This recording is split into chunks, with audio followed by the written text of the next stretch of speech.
are back. Welcome back to another episode of Triple Threat Talk, episode 47. My name is Connor Ryan. Jonah Newberger, and welcome back. Jonah, how was Mexico? It's great. I'm tired. Fair. But happy back recording the podcast. Glad to have you back. Too many episodes without you. I mean, didn't really have a ton to talk about last week just because we were in the middle of round two. Mm-hmm. Now we're kind of in the midst / wrapping it up with two of the series over now. Two teams have advanced to their respective conference finals in the Knicks and the Thunder, respectively. Go New Orange York, and blue. Go New York, go New York, go. Go. And then the other two series between the Spurs and the Wolves and the Pistons and the Cavs are tied up at 2. We only got one game tonight. The night that we're recording this is Tuesday. We got the Spurs Wolves game that's actually on right now. Let's get a score update. Let me guess. 17-9. Wow. All right. Who's go leading? Spurs. Wemby has 9 points already. No suspension? I wasn't surprised by that just because I feel like with suspensions, it's the playoffs. 1, yes, and 2, I feel like with suspensions, they come with repeated offenses. Yeah, like he'd never had that before. Now, hear me out. McDaniels had it coming. If it wasn't even McDaniels, it was Naz Reid. Oh, he was the one who got elbowed? Correct. Oh, I thought it was McDaniels. He had it coming. If he elbows Chet Holmgren next round, fair, warranted. But maybe a suspension might be in play. But I'm glad he didn't get one this time around. I think he did get fined a little bit, but nothing like crazy. Yeah. In the middle of round 2, / really wrapping it up, we're going to have, this is game 5 currently for the Spurs and Wolves, where you have game 5 tomorrow for the Pistons, Cavs and Pistons. And then we're going to have them on the same schedule starting on Friday and then Sunday, yada, yada, yada, for games 6, 7. Anyway. Jonah, the most important thing about an NBA franchise is what? Draft. Lottery. The future. Lottery came out on Sunday. A lot of people had questions. Let's talk. Jonah, I know, and we talked literally about this about 5 minutes ago before we hit record. You've been fact-checking. You have been following along in terms of the status of the picks, or who was projected to get what pick at the All-Star break, and then what was it, end of the season, and then now. And then the lottery. Yeah. The floor is yours. Go through, talk to us. Yeah. What do we see? What do we hear?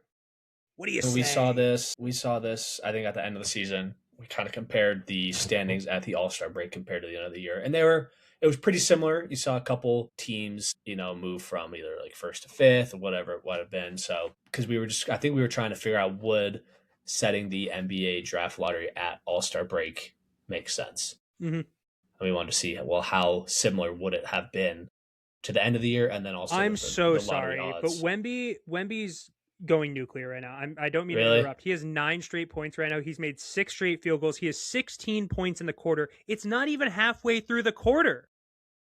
Wemby 50 ball? Top 5 playoff riser of all time. I should have thrown money on the Spurs. Doesn't matter. Back to you, Jonah. We were just kind of interested in to see how it would play out. I guess the main thing that I see after the draft lottery happened was Washington pretty much stayed right where they were. At the All-Star break, they were the second worst team. End of the year, they were the worst team. Draft, first pick. Number 1. So they went from 2-1-1. So I'm like, that checks out. Utah jumped. Oh, they fell. They tanked even more. At All-Star break, they were in 6th. End of the year, they were 4th. Draft 2. So pretty big jump from All-Star break.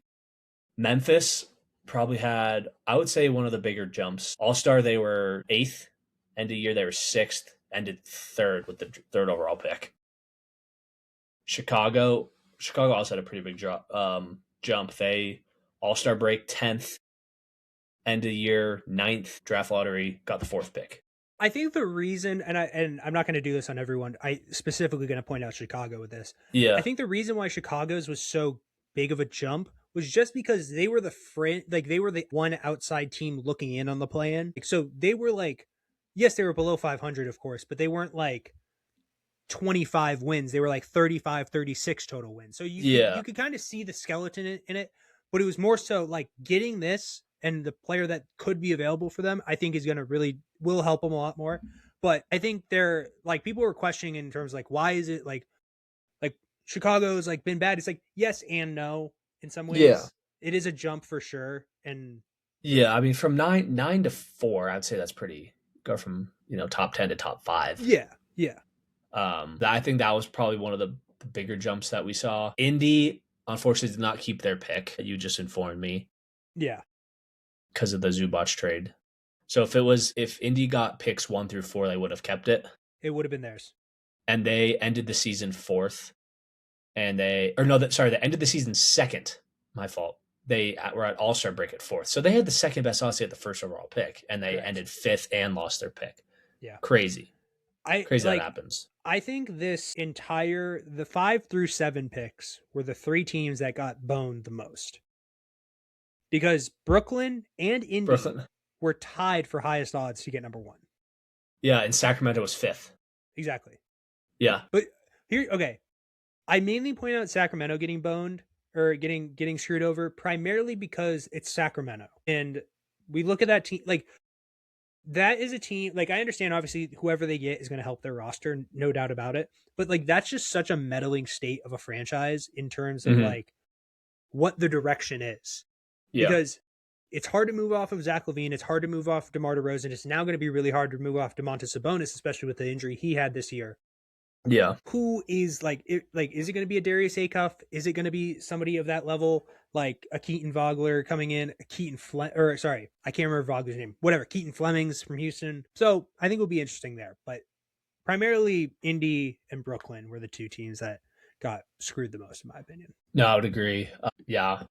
Then, like you said, Brooklyn was 6. Mm-hmm. They were 3rd. Sacramento was 7. They were 5th. Atlanta got the 8th pick via the Pelicans. New Orleans. So where was the Pelicans obviously? So the Pelicans at All-Star break were at 3rd. Okay. At end of the year, they ended. They kept winning. They ended 8th. Hot. Okay. They ended 8th, so they jumped lined up. Okay. Yeah. Dallas got the 9th. They were 7-7 All-Star and end of the year, so kind of checks out. Milwaukee was 10. They ended 10. All-Star break 9, so that one kind of fell. Pretty even. Golden State 11. I don't have their yeah, you only did top 10. It's top 10, but then again, Golden State but 11, I mean, OKC now 12. we're talking about teams that were in the play-in and everything like that. Yeah. So it's like we're not gonna like with these teams. You really are focusing on like the first 10 primarily. I would say like Memphis, Chicago, and the Clippers really. Clippers for sure. Kind of won that. I think I saw something and it was like to be in the top 4, I think Indy had like a 50% chance. Yeah, and they ended 5th. And it's just nothing. It's like, do you think it's rigged? Because, like, look at that. It's just funny. Like, okay, if they finish top 4, they get to keep their pick. They have the second best odds to get the first pick, and then they fall out. It's funny that you bring that up. I had a conversation with one of my good friends, Zach, and we were talking about the possible conspiracy theories within the history of the NBA draft. Isn't it crazy that the supposedly one of the greatest prospects in the world goes to his hometown team, LeBron? Wemby. Before Wemby, who would you say is the most world-renowned French player in NBA history? Correct. Okay. That's what we both agreed on that. Who did Tony Parker play for? Spurs. The French Spurs market. Get those Boom, 4. There you go. So we were Tim Duncan. We were sitting there. I mean, even the Robinson, because True. Celtics had the best chance to get the first pick that year, and Spurs get it. Yeah. But yeah, it is weird. How about when Cooper, the Lakers or the Dallas blows up their team, trades Luka to the Lakers? The Anthony Davis the theory. Have the worst odds. Oh my God, Anthony Davis got the pick again. When he got traded to the Lakers, next year, Pelicans got the number 1 pick. When he was traded to the Mavericks, boom, next year they got the number 1 pick. When he was traded away to Washington, who is the number 1 pick, Jonah? Washington. My point exactly. But he's on Washington. Correct. But he was also in Dallas last year when they got the number 1 pick. It's just as long as you trade with Anthony Davis, you're going to get the number 1 pick. Why didn't I bet on this? That's crazy. I was talking to my friend Zach, and he was saying essentially that if the way that the teams that in which we were like, if they get the number 1 pick, then we might know it's rigged. He said Oklahoma City, obviously, Golden State, and Milwaukee were the 3. that if they landed in like the top because four area, because it's like, okay, we give Steph another superstar and then we kind of just reset Golden State with another superstar essentially. Mm-hmm. Giannis would probably stay in Milwaukee with the future of another superstar. And why would OKC need another superstar? Yeah. My point exactly. Will Oklahoma City still be overpowered with the 2 picks that they have in the top 16? Of course. 17, excuse me. Of course. They have the 17th pick too? From Philly, by the way. Shout out Jared McCain. Shout out Jared McCain for a plus 27 on-off performance in a 5-point win. Value. I'm also going to say a lot of things on this podcast that I think you're going to be shocked by. We'll continue in a little bit. Jonah, any final thoughts on the lottery before we get into round 2? I like that Chicago gets a top pick. Hopefully they don't draft a guy like Patrick Williams again. They won't. Caleb Wilson is going to be at the 4 slot. And if he is not taken, I will be very mad. Yeah, I just hope. Who do you think goes 1, 2, 3? I think DeBonsa. I think he goes 1. I think DeBonsa's 1. Just because of I think I could see Utah going. Floor. I think he's the highest floor.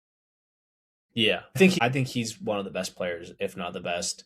I think Acuff Jr. is probably second right there. I think it will probably go Peterson. Yeah, you think Peterson then Boozer? Probably, but and then I would love to see Acuff in Chicago, dude.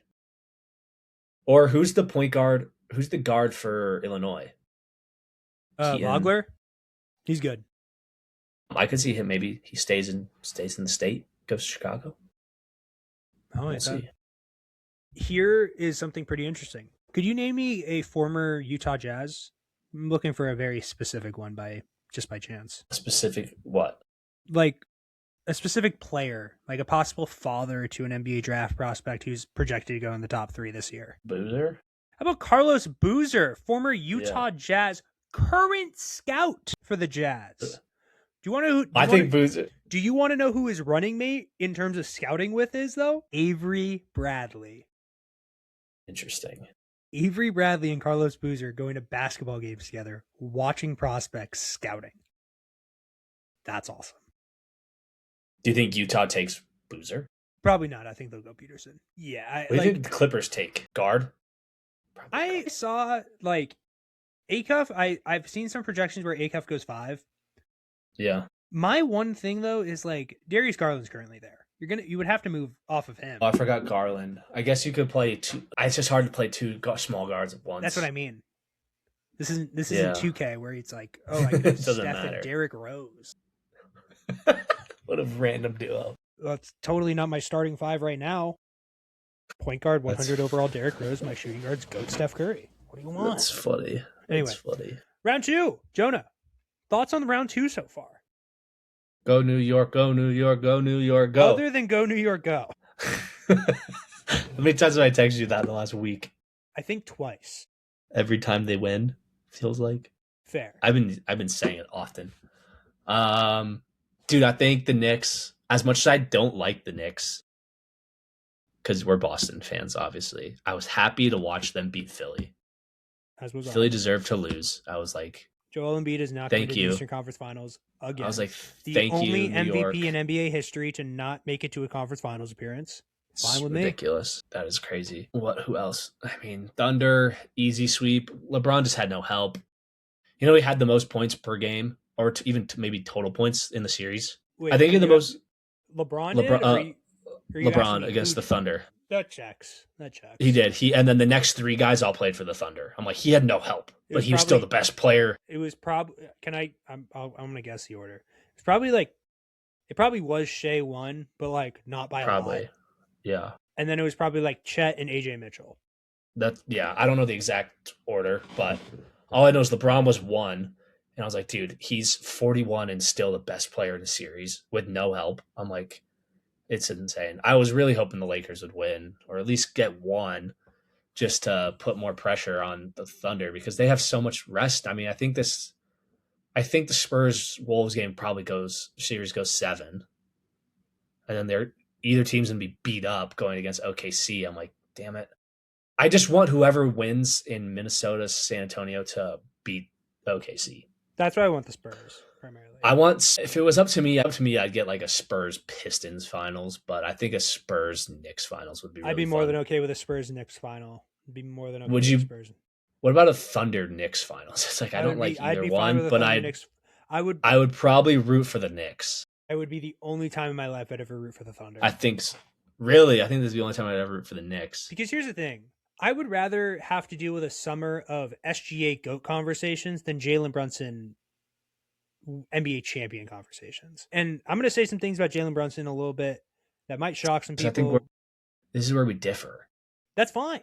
I just think if it's not going to be, I mean, it's fine. I think if it's not going to be the Spurs beating the Thunder, I just want the best team in the East to beat the Thunder because I can't stand the Thunder. I don't want them to go back to back. 1,000%. Even if that meant rooting for the Knicks, I would do it so I don't have to watch SGA flop for 6 games in an NBA Finals series. Well, unfortunately, I think that will still happen. I mean, yeah.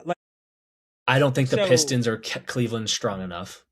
Yeah, Pistons could, depending on how they're playing. They're so hot and cold, though. Yeah, they're so hot and cold. I'll talk about that series first, essentially. It's like the first 2 games were all Detroit, and then the second 2 games were all Cleveland. Except for, game 3 was a little back and forth, but was it 2-0 and now it's 2-2? Correct. Also, a fact, Cleveland has lost every game on the road this year and has won every game at home. In the playoffs? Interesting.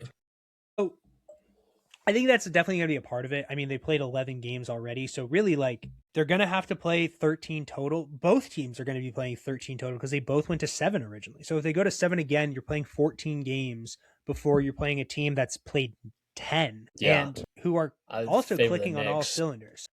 How long is OG out for? I think he'll be back for game 1.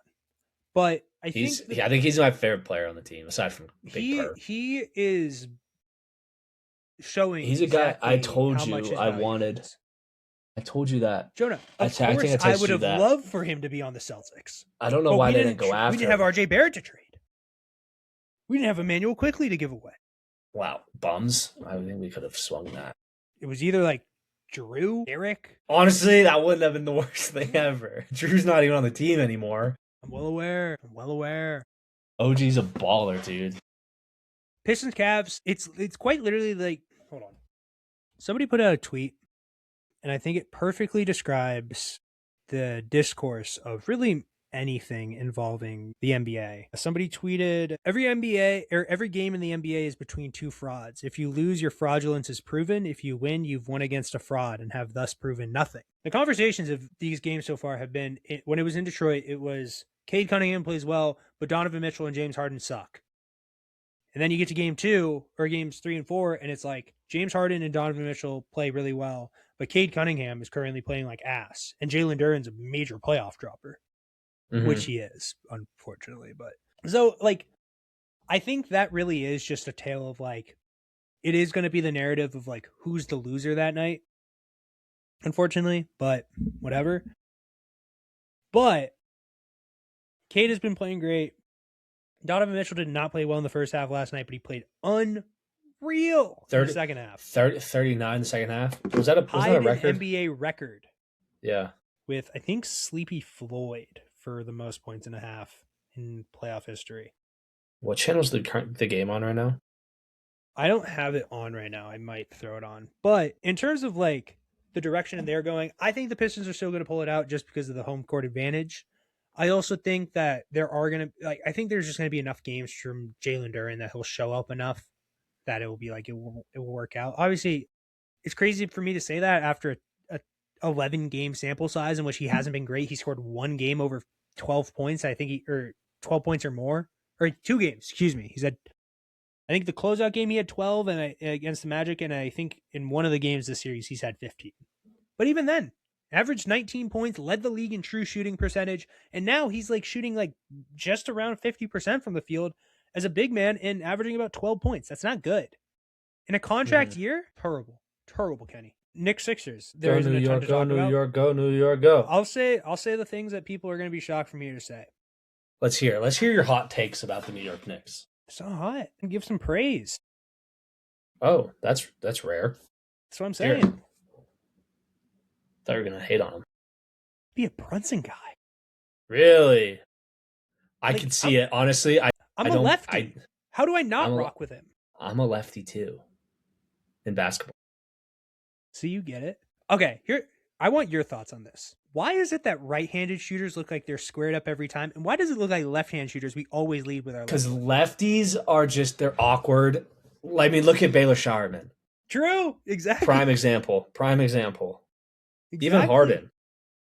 Literally. Like that's Harden is, I think, is the prime example of where it's like the lead foot is like, it's like go look at Showerman though. His form is weird, but 1,000%, he's a lefty. It goes in. I'm trying to think of other good Mike Conley, who's in like a don't tell me. I think I could come up with a couple. But okay, aside from Brunson, Harden, Conley, Chris Mullin, Manu Ginobili. Oh, I forgot Manu the GOAT. Russell. Bill Russell was a lefty. I love that. Forgot. RJ Barrett's cold. Fox is cold. Randall, RJ Barrett has a moment. Dude, that shot he hit. Did we ever talk about that? I don't know if we did. Other historical lefties. Lamar Odom. He did crack. Michael Redd. Nick Van Exel. Manu. Zach Randolph. Yeah. What was Dennis Rodman? Both hands? He was righty. Now here is a note that they leave at the bottom of this graphic. Talk to me. LeBron James is left-handed in daily life, but shoots with his right hand in games. I did. Have you seen him shoot with his left hand though? He's butter. He's just splashing it. It's crazy. What's LeBron? I wouldn't expect anything different.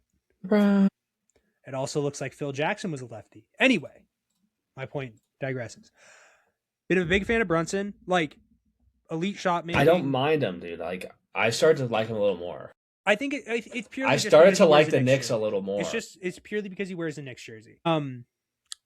Elite shooting, gets to his spot so well. He understands that not every moment is going to be his. Cat has played really well, especially with the playmaking level. Like his assist level compared from last playoffs to this one, I think it was like 1.3 compared to this year. It's 6.5, and it's like how much of a difference that alone makes. Like a 300+% increase on assist totals is insane. OG Anunoby was playing like goddamn prime Kawhi Leonard. My God, I love OG. He's so good. He's so sick. And then Mikal and Josh, like, sure they haven't been great, but like they very much pitched in when they need to. And the bench, Landry Shamet had a great game in this series. Deuce McBride, when OG got injured, he came off. And Mitchell Robinson was the guy stopping Joel Embiid this series. Just awesome basketball from the Knicks. I have them winning the East.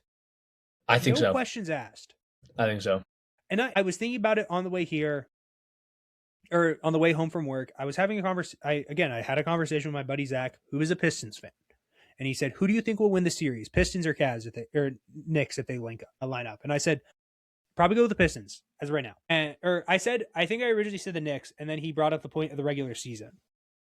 Unfortunately, and you and I very much have been on the back end of this, the regular season, unfortunately, doesn't really matter anymore.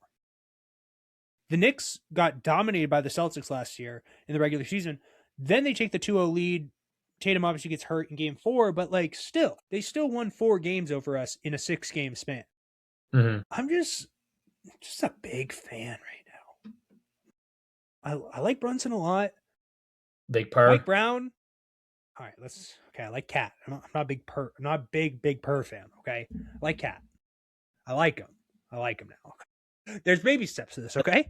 I love the compilation of OG Anunoby. He's so funny. Hi, Jalen. Congrats. Hey, Jalen. Congrats. Well deserved.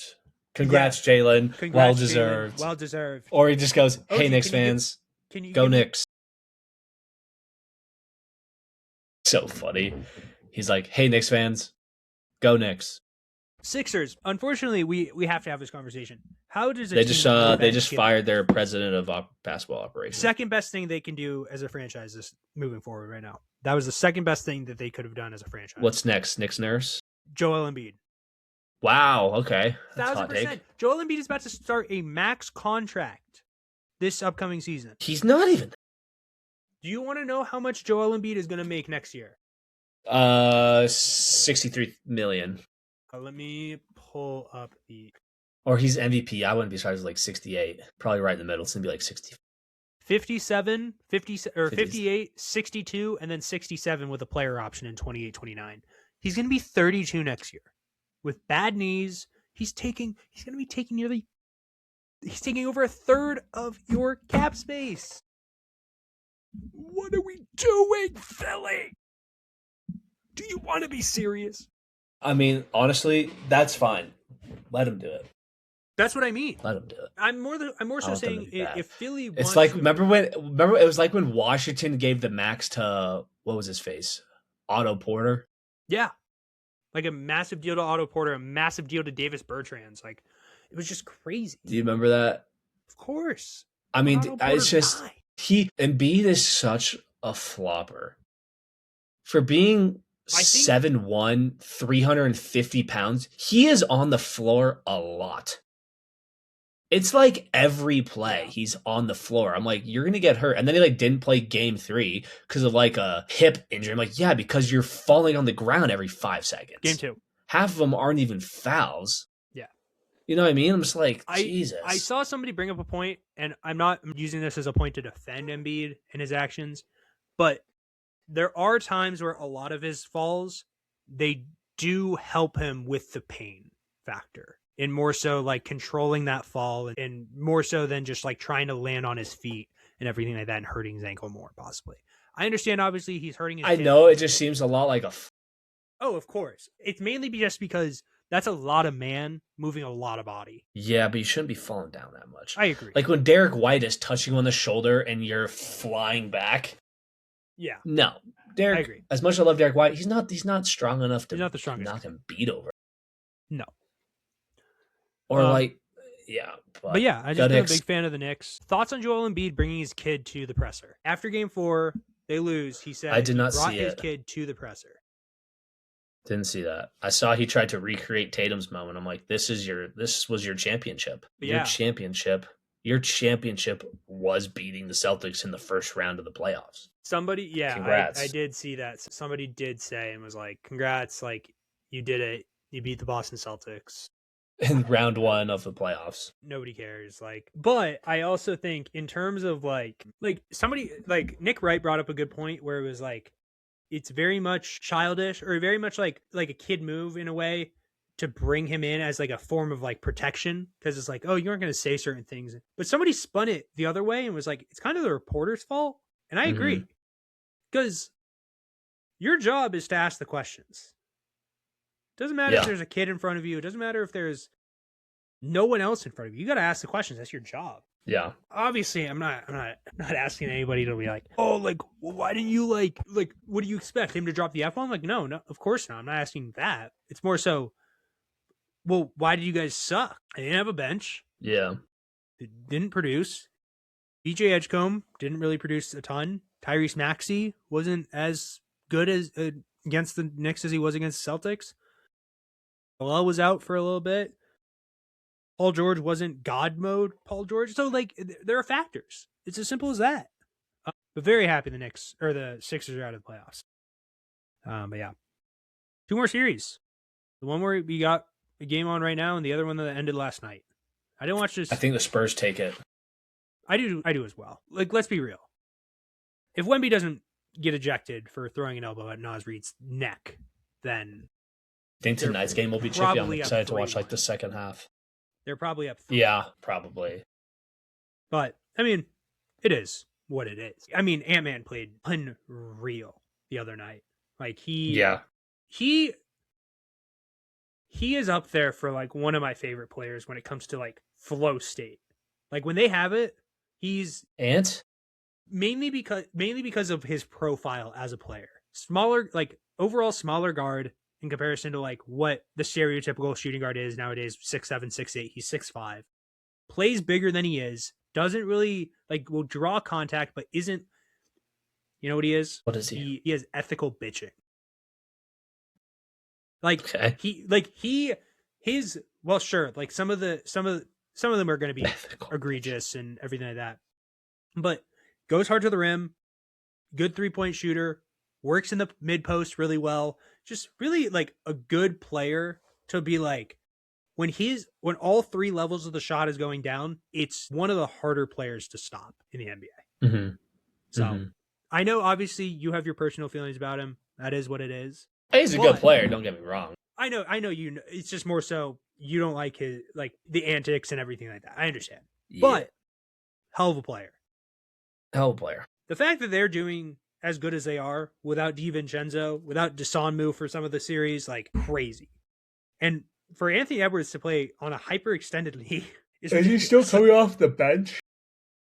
No, I think he's officially starting again. Yeah, I think it was games 1 and 2 where he came off the bench and everything like that. But it is what it is. I feel like I haven't really watched basketball since like Tuesday of last week. Yeah, that's crazy. I've been keeping up with scores. I just haven't watched. I understand. And then the Sixers, or excuse me, not the Sixers, but the other sweep, the Thunder and Lakers.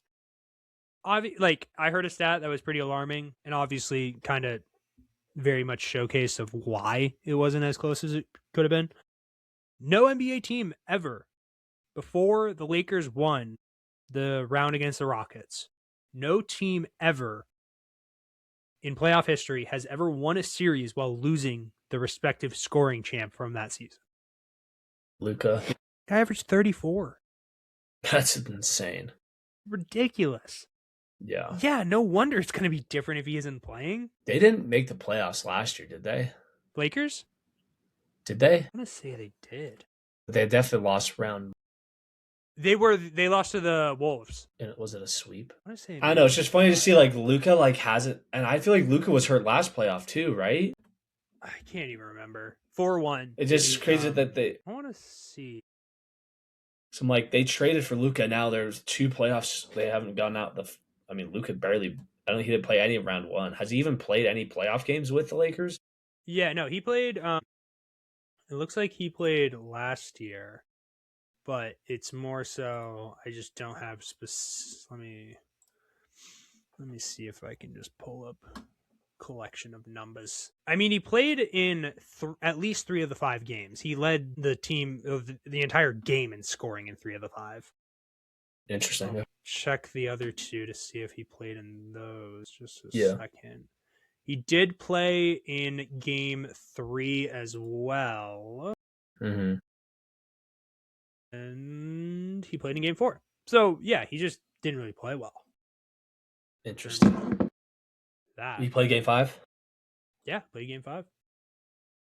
So yes, you trade for this guy, and you're now back-to-back years of just like, I would, in my books, not doing very well in the playoffs.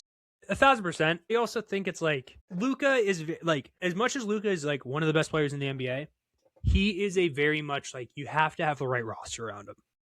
It has to be like, you got to have 2 rim running centers who are really good defensively and good rim protectors. Derek Lively, Daniel Gafford, ring any bells. You don't want like a true the team that made it to the finals. Correct.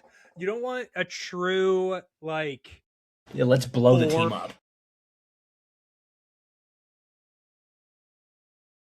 Yeah.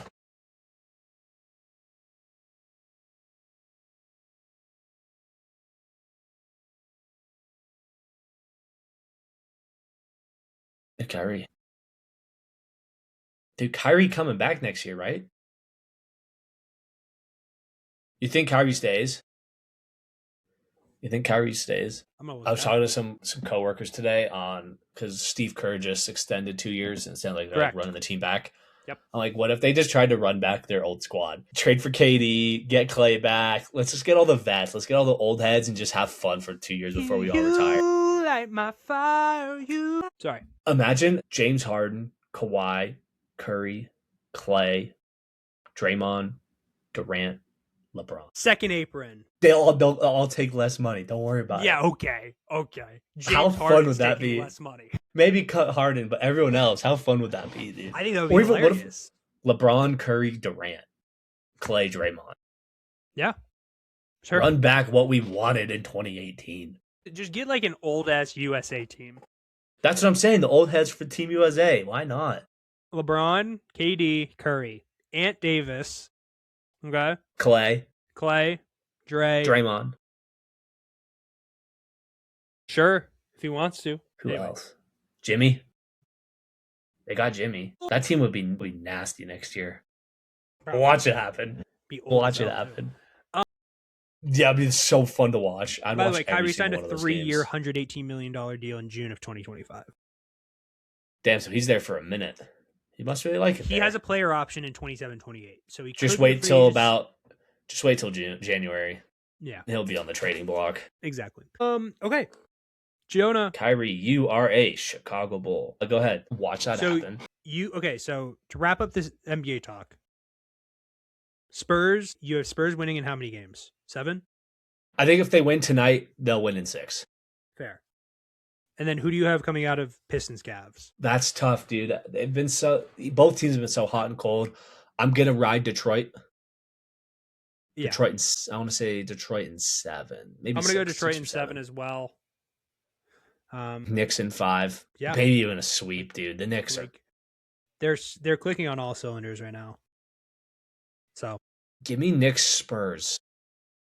Yeah, sure. Spurs in 7.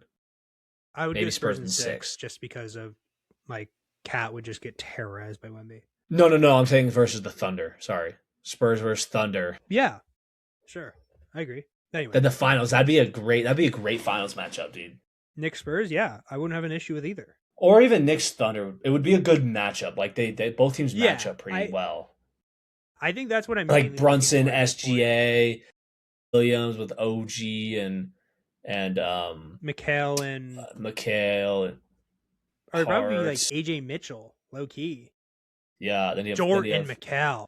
Then you have Hartenstein and Chet and Cat and Robinson and Jared McCain.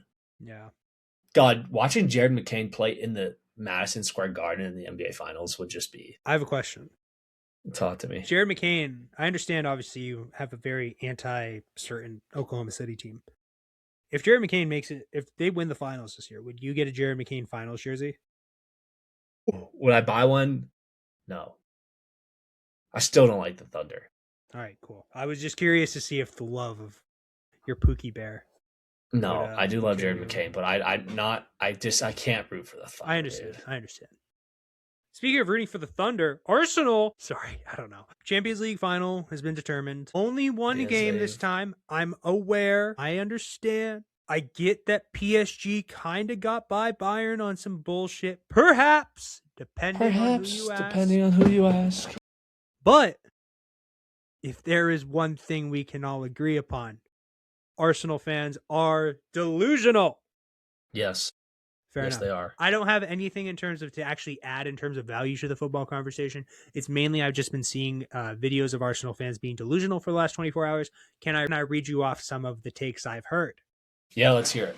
Bukayo Saka is better than Prime Messi. Yikes. Correct. Somebody said that Piers Morgan said that if Arsenal wins the Champions League and the Prem this year, they're instantly put into the conversation of greatest teams of all time. Couldn't agree less. Somebody said it was like a replace the player thing. And so somebody was like, would any of the Arsenal front replace any of the dream front from Real Madrid? Ronaldo, Benzema, Bale. And somebody goes, Ronaldo, Ballon d'Or winner. No. Benzema, Ballon d'Or winner. No. Bale, not a Ballon d'Or winner. Bukayo Saka, future Ballon d'Or winner. Place him there. And and every comment was like, oh my God, they're so dumb. It's actually insane. They're yes, they have a good defense. They win every game 1-0. Yeah. Even the game over the weekend, which was a terrible call, by the way. They scored an 85th minute winner, and then the foul on the goalie. I was like, are you fucking kidding me? Wasn't a foul. That's how Arsenal have scored every single corner kick the entire year. Yeah. Because they foul the goalie on the corner. They bull rush. No calls. And no call against them. But when they do it, there's no call. When it's against them, there's a call. And there's literally video evidence of happening 6 games that they've done it too with no call. And 3 or 4 games where it's happened to them and there's been a call. And I forgot are you kidding me? On my Xbox. Hell yeah. It's crazy. It's not over till it's over. Correct. Two games left. Correct. For the Premier League season. Man City play tomorrow. They actually have 3. They play Crystal Palace tomorrow afternoon. And then so they win that. They have 2 games left. They have Bournemouth and Villa, which will be tough. Bournemouth is in 6th place. Villa is in 5th. Arsenal play Burnley and Crystal Palace. Burnley is in 19th and Crystal Palace is in 15th. The Spurs get relegated. Just one tie for Arsenal, and City is right back in it. Really good chance. They had a good 3-0 win on Saturday, which helped with the goal differential. They need to beat Palace like 3-0. They need to just get as many goals as possible, because if Arsenal just tie one, I mean, we've seen it. West Ham should have tied that game. Like, Arsenal are beatable. If Crystal Palace or Burnley can somehow pull something out of their ass and tie, I mean, hell, Burnley just tied Villa this past weekend 2-2. I mean, Burnley have it in them. It's like Crystal Palace, it's possible. So just one tie is all I'm asking for. And City are right back in it. City also have FA Cup final on Saturday against Chelsea. There you go. A big game at Wembley. Should be a fun one. It'd be nice. We'd get 2 trophies already this year with Carabao Cup and FA Cup. So there you go. Hoping for that. Would love if they could pull off somehow after the season they've had, and everyone talking about Arsenal and pull out the domestic treble. That would be crazy. That would be funny. If they do that, you watch Arsenal bottle the league and then watch Arsenal get slaughtered by PSG in the Champions League final on June 10th. I would just be like, absolute bottle of a season. It's just like time out. The Champions League finals on June 10th? Is it? It was last year. It's on I just looked it up. May 3rd. I thought it was June 10th for some reason. But yeah, Saturday, May 30th. I think because of World Cup, it starts a little earlier this year. That checks. Last year, it was like June 10th. Because I remember when I was in Italy a couple of summers ago when Man City completed the treble. That was June 10th. That's the one I'm thinking of. I'm pretty sure. City versus Inter. When was that? June 10th, 2023. Yeah, that's what I thought. The greatest day of my life. Because you know what happened like 2 weeks later? It was my 21st birthday. Oh, yeah. Oh, the following year, Celtics won the championship. That was June 17th, 2024. June 17th. Greatest day of my life. That was one of the greatest days of my life as well. 1,000%. But yeah, we'll see. Some good soccer coming down to the end. Then we got World Cup, so it's almost like soccer doesn't end this year. I know. Usually there's a couple month break. And then it was going to be like perfect transition. Baseball will be truly in the mist, and then we're going to have like a month of nothing. When? I'm just mainly talking about when baseball is in the midst of everything, and it's just baseball. Yeah, because July and August, I'm mainly saying. Yeah, Premier League will start like mid-August. So we'll have like July and part of August. But even then we got college. In June will just be called World Cup. Well, World Cup will be, I think the final's like July 10th or something. July 12th. Final, actually no. I'm going to save this for final word. Hold on. Wemby pump fake, 3-ball. Clank. Rebound to Samu. Jonah, any final words for the people out there? Go New York, go New York, go New York, go. What was I about to say? What were we, Jonah? Just say things that we were just talking about. Like we're talking about World Cup, July. World Cup. Keep going. The final of the World Cup. There's a little bit of a break between. You're right. Thank you. Did you hear that FIFA or some company, I don't know who, is paying somebody $50,000? I did see this. To go into Times Square, sit in like a clear bubble and watch every single World Cup game and do social media and everything like that. That'd be cool. That'd be sick. That'd be really cool. I'd do it. I wanted to apply. I don't live in New York, so unfortunately it wouldn't have worked out. But it is what it is. I'll be in New York on Thursday. There you go. Go New York, go New York, go New York, go. Get it. I wish I could see a Knicks game. Dude. Don't tempt me. I want the Navy ticket prices. I want a navy blue. I want a navy blue cat jersey. Have you seen the MSG ticket prices for playoff games? I don't even want to look. It's probably $700 for nosebleeds. $700. I'll just watch outside. Fair enough. Watch outside the garden. Just watch with the crew. Just watch with the real fans. That would be so sick, dude. Honestly, I hope there's a game when I'm there. I'm gonna get a Cat jersey. Here's the one thing I will say. I think I get a Knicks jersey before I get a Thunder jersey. Is that crazy? I don't think that's crazy. Just because if you walked around Denver in a Thunder jersey, or excuse me, if you walked around Denver in a Knicks jersey, you'd be like, oh, he's either from New York or just likes the Knicks. If you walked around Denver with a Thunder jersey, I think people would think you might get hit with a hate crime. Yeah. But yeah. Hey, shout out the hipsters of Denver. Anyway, my true final point will be this. I legitimately think like the one thing the Knicks truly have over the Celtics, good celebrities as fans. But I feel like I see the same ones every game. Ben Stiller. Yeah, I'd be more than okay with that. Timothy. I don't like Donnie Wahlberg being my goddamn choice. No, I know, but it's like they're like, wow, look at the celebrities show up to this game. Like, okay, it's the same 3 every single game. I agree. Give me a little bit of variety. Come on. I think that's fair. I think that is fair.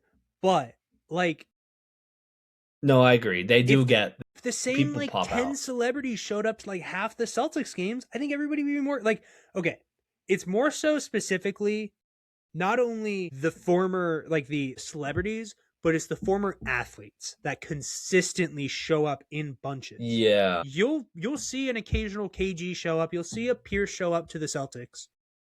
But you wouldn't ever see them, like, very rarely would they show up together. Very rarely would you see, like, a collection like a Leon Poe, Eddie House. Now, albeit, Eddie House is working the games, and Leon Poe is, like, a well-known Celtics supporter. So damn, the Red Sox lost. I don't bring it up. Are you surprised? No, of course not. But my point, I just wished it was like, okay, here's my example. I went to the Celtics Hawks game a couple weeks ago, like in March. Guess who the celebrity was on the camera? Drake May. Flava Flav. Dude, I can top you. When I went to the Nuggets game 2, guess who the celebrity was? John Denver.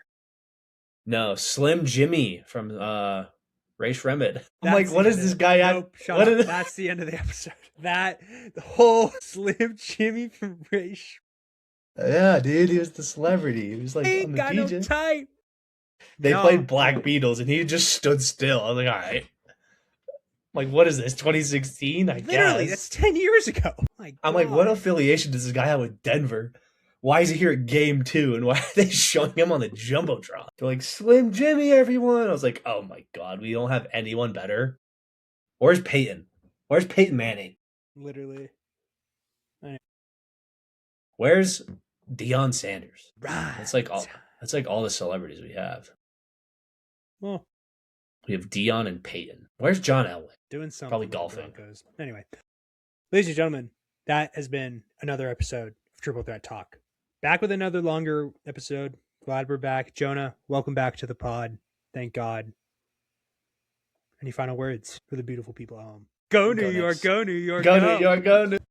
Yeah, I can't believe I let that one off. But anyway, we'll see you all next week for another episode of Triple Threat Talk. Getting close to the 50 mark. We're a couple episodes away still. But until then, we'll see you more. Peace out. Joy!